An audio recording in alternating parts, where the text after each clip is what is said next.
Seventh आज हम आपके 17 चैप्टर पढ़ाएंगे विक्रमादित्य का सिंहासन। ये एक स्टोरी है, इसको अच्छे से सुन लेना ध्यान से। आपको नहीं दिख रहा है तो पहले इस स्टोरी को ध्यान से सुनोगे और फिर आप ये चैप्टर रीड करोगे। चैप्टर रीड करना जरूरी है।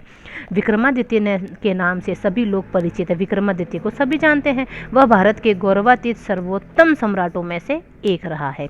उसका शासनकाल भारतवर्ष के इतिहास की एक महत्वपूर्ण घटना है। विक्रम संवत का आरंभ उसी से होता है। विक्रम संवत क्या होता है? ये जो अपन डेट लगाते हैं ना 1995 ईस्वी, इससे पहले आता था विक्रम संवत। तो ये विक्रम संवत भी उन्होंने ही शुरू किया, इसलिए उनका नाम विक्रम यहाँ पर है। यद्यपि विक्रमादित्य का नाम इतना प्रसिद्ध है, परंतु आश्चर्य है कि हम उसके जीवन के विषय में कुछ तथ्यपरक जानकारी नहीं रखते। केवल कुछ तिलिस्मी कहानियां हैं, इसी के नाम से हम जानते हैं। तो विक्रमादित्य के विषय में एक बात निर्विवाद रूप से लोगों में घर कर बैठी है।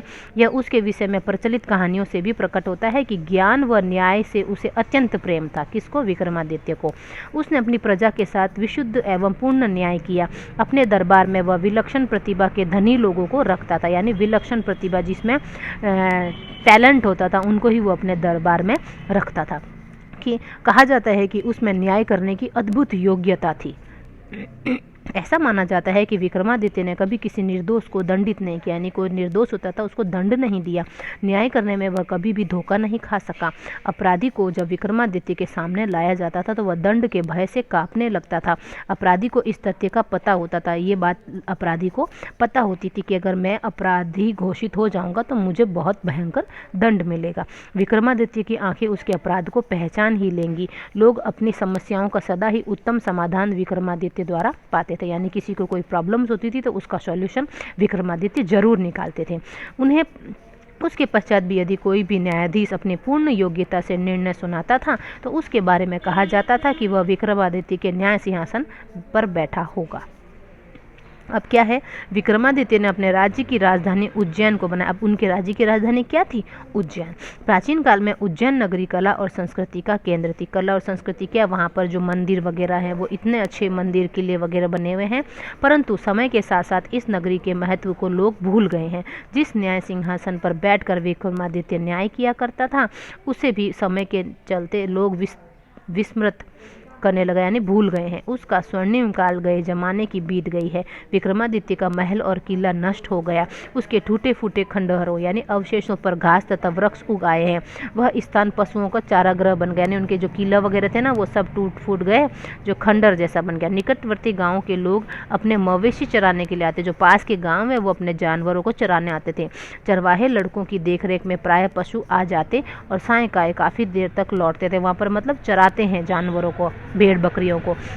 फिर जब लौटने का समय होता था उनमें से एक लड़का चारागाह के किनारे खड़ा होकर पुकारता था और सब पशु चरवाहों सहित उसके चारों ओर एकत्र हो। जैसे ही वो शाम होती थी तो उसको घर जाने का टाइम होता, जो चराता है, इनको चरवाहा लड़का बोलते हैं, जिनको ना जो पशु पक्षियों को चराने के लिए ले जाता है।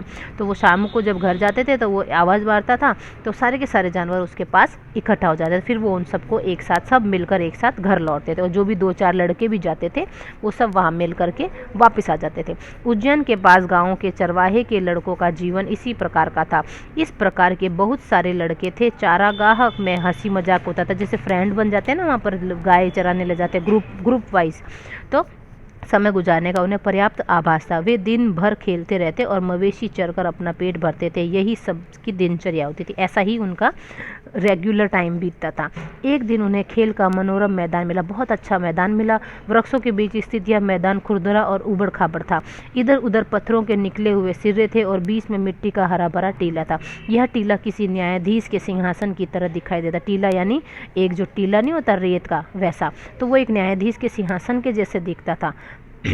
एक लड़के के मन में ऐसे ही विचार आया और वह उस पर जाकर बैठ गया। वह चिल्लाया, लड़कों, अब न्यायाधीश बनूंगा, यानी राजा बनूंगा।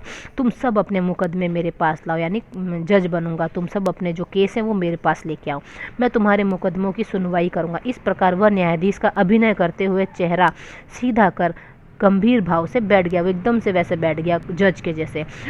तुरंत दूसरे लड़कों ने यह तमाशा देखा और उनमें कुछ ने कानाफूसी करके झगड़ा किया। इस प्रकार झगड़ा कर वे सामने आए। प्रत्येक दल ने अपनी अपनी बात कही। एक ने कहा अमुक खेत हमारा है, दूसरे ने कहा नहीं हमारा है। इस प्रकार वे कहते गए। वे सब चाहते थे कि वह इस झगड़े को निपटाए। तभी वहाँ के वातावरण में परिवर्तन हुआ। वह एनवायरनमेंट चेंज हो गया। सभी को विचित्र सा एहसास हुआ। टीले पर बैठने से पहले जो लड़का साधारण सा दिखाई देता था, वह अब बिल्कुल भिन्न दिखाई दे। अब देखो क्या हुआ, वह शांत और गंभीर हो गया और उसकी बातचीत का ढंग, मुद्रामुख यानी उसके फेस के एक्सप्रेशन इतने अद्भुत और प्रभावशाली हो गए थे कि शेष लड़के उससे आतंकित होकर डर गए। फिर भी उन्होंने सोचा कि यह केवल मजाक है और फिर एक नया मुकदमा उनके सामने रखा और एक बार फिर उसने अपना निर्णय सुना दिया। उसने जजमेंट करी। इस प्रकार घंटों तक यह कार्यक्रम चलता रहा। न्यायाधीश के सिंहासन पर बैठा हुआ उस गंभीरता से लौटने के समय तक शिकायत सुनकर निर्णय देता रहा और फिर अपने स्थान से नीचे कूदा और दूसरे चरवाहे लड़कों के समान हो गया। फिर वो जब वहाँ से उतरा तो सेम टू सेम हो गया। जरूर उधर कुछ बात थी, जहाँ पर वो बैठा था ना, वो उसकी गद्दी थी शायद। इसके बाद से वह चरवाहे का लड़का इतना प्रसिद्ध हुआ कि सभी पेचीदा झगड़े उसके सामने रखे जाते थे और बार बार वैसा ही होता था। जब वह उस स्थान के नीचे उतर कर आता था उसमें और अन्य लड़कों में कोई अंतर नहीं, मतलब वो वहाँ बैठ जाता था तो उसमें कुछ न कुछ हो जाता था। फिर है धीरे धीरे सर्वत्र वो खबर फैल गई। निकट दूर सभी गांवों के बड़ी अवस्था के सभी स्त्री पुरुष अपने झगड़े उस चरवाहे के लड़के के सामने लाने लगे और वहाँ सदैव उन्हें ऐसा निर्णय मिलता जिसे दोनों दल मान लेते और संतुष्ट होकर चले जाते थे। ऐसा कुछ हो गया था वहाँ पर, कोई जादू था उस सिंहासन पर। यह खबर उस राज्य के राजा के कान में भी पड़ी। उज्जैन से दूर अपनी राजधानी में बैठे हुए ही उसने इस कहानी को सुना। राजा ने अनुमान लगा लिया कि वह लड़का अवश्य ही विक्रमादित्य के न्याय सिंहासन पर बैठा होगा। राजा का अनुमान ठीक ही था। चारागाह के पास यह खंडर कभी विक्रमादित्य का महल था। उसने सोचा कि यदि टीले पर बैठने मात्र से चरवाहे के लड़के में बुद्धि और न्याय की ज्योति आ सकती है तो हमें गहरा खोद कर न्याय सिंहासन ढूंढ लेना चाहिए। मैं भी उस पर बैठूंगा और सब विवादों को सुनूंगा। फिर विक्रमादित्य की आत्मा इसी प्रकार मेरे शरीर में भी आएगी और मैं सदैव के लिए न्यायी राजा बन जाऊंगा। ऐसा उसने सोचा। अब क्या है, कुदाल और फावड़ों से वह घास का टीला खोदा गया। वह लड़का जो स्वयं न्यायाधीश बनता था बड़ा दुखी हुआ। उसने ऐसा अनुभव किया जैसे उसकी कोई अति प्रिय वस्तु से छीनी जा रही है। अंत में श्रमिकों ने कोई वस्तु देखी। उन्होंने उसे खोला तो उसके नीचे काले संगमरमर का चौकोर तख्त पाया जो पत्थर के 32 देवदूतों के हाथों और पंखों पर टिका हुआ था। अवश्य ही वह विक्रमादित्य का सिंहासन था। खुशी खुशी उसे नगर में लाया गया और न्याय कक्ष में रखा गया। राजा ने अपनी प्रजा को 3 दिन तक उपवास रखने और प्रार्थना करने का आदेश दिया और घोषणा की कि चौथे दिन वह सार्वजनिक रूप से इस सिंहासन पर बैठेगा। अब क्या हुआ देखो, अंत में वह महान दिन आया। राजा को अपना सिंहासन ग्रहण करते हुए देखने के लिए भीड़ जमा हो गई। इस बड़े कक्ष से होते हुए राजा के साथ राज्य के पुरोहित और न्यायाधीश भी आए। जब वे सिंहासन के पास आए तो 2 पंक्तियों में बैठ गए, 2 लाइनों में बैठ गए। राजा उनके बीच में से गुजरे। जब राजा सिंहासन पर बैठने वाले थे तो उनमें से एक देवदूत ने बोलना शुरू किया।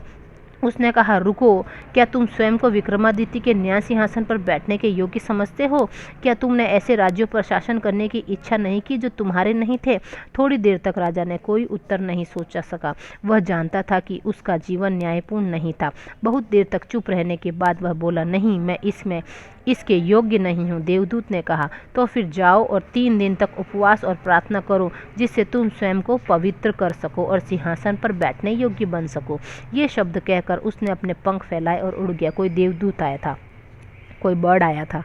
अब क्या है, कोई देवदूत होता है ना, जैसे पहले टाइम में होता है ना, जैसे इमेजिनेशन होती है ना, एक बुरी आत्मा होती है, एक अच्छी आत्मा होती है, तो कोई अच्छी आत्मा आई थी। राजा ने पुनः व्रत और प्रार्थना करके स्वयं को विक्रमादित्य के न्याय सिंहासन पर बैठने के योग्य बना लिया। परंतु इस बार भी वैसा ही हुआ। दूसरे पत्थर के देवदूत ने पूछा, वो पत्थर नहीं था, वो सिंहासन के ऊपर जो हाथों वाले देवदूत बने थे, उन देवदूतों ने पूछा और वो उड़ते गए। देवदूत ने पूछा कि क्या उसने कभी दूसरों की धन संपत्ति लेने की नहीं सोची? राजा ने स्वीकार किया कि उसने ऐसा किया है और इसलिए वह सिंहासन पर बैठने योग्य नहीं है।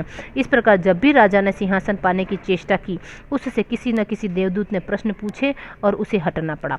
ऐसा तब तक चलता रहा जब तक उस पत्थर को पड़े केवल एक देवदूत रह गया। कितने सारे देवदूत थे, अब एक देवदूत रह गया था।